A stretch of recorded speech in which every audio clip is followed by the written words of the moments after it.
As you can see behind me, the east and west side of Grand Rapids are divided by the S-curve. Now the city of Grand Rapids and MDOT are looking to redesign this road. It happened here at Riverside Park when Debbie Hassinger was attending a powwow and unexpectedly passed out.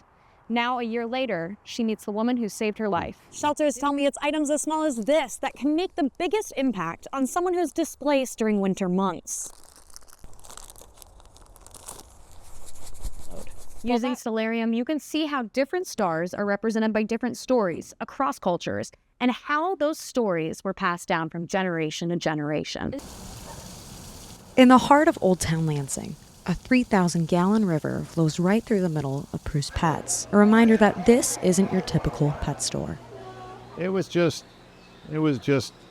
really like we had come home as a business. Like, this is the place to be. The family-owned business first opened 40 years ago, and after moving to its Old Town location, it has quickly become a community landmark. One thing that I wrestle with all the time now is this new Amazon consumer and people not understanding until the very end, when businesses go out, the impact that that's going to have on their community. The store's outreach doesn't stop at the door. Partnering with local groups like the Constellation Cat Cafe keeps the connection to the community growing. We partner with Prue's Pets for events and wish list stuff. So Prue's Pets is really active in the community, and we're hoping to be able to help expand that with that. Inside Prue's, it's all about connecting people with animals. People develop a newfound appreciation for animals like Pancake or Waffle or Hoover. Animals have this tremendous power to teach all of these lessons to not just kids, but I see it switch with adults too, of they go in with all of these preconceived notions, these judgments, and then after they have a positive experience with this animal, they're like, oh, and you develop this newfound appreciation that they may not have had before. And it's animals like Hoover, who loves a scratch on the head, that show why Prue's is all about education and connection. In Lansing, Meg Vandermark, Focal Point News.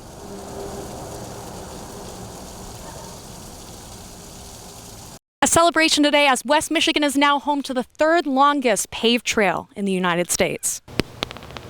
The Fred Meyer White Pine Trail is now fully paved, spanning 92 miles in 5 counties. Well, the 92 miles, you can go from downtown Cadillac, okay, I mean literally downtown, down to the end of Comstock Park. The completion of the state-owned trail keeps locals safe. It's practically everything.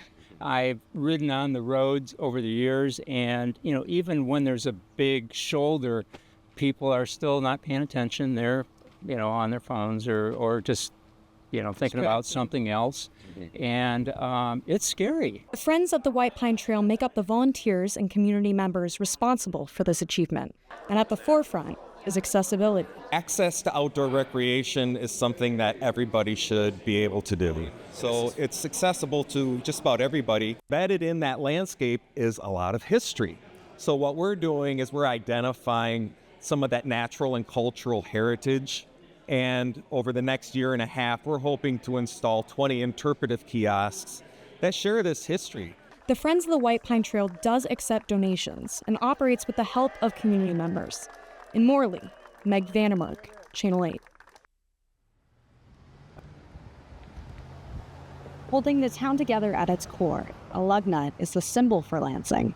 But before it was a baseball team, it was something else entirely. The lug nut is literally just the part that screws into the wheel that keeps the wheels on the vehicle. The lug nut is a nod to Lansing's industrial past, a history many here say is at risk of being forgotten.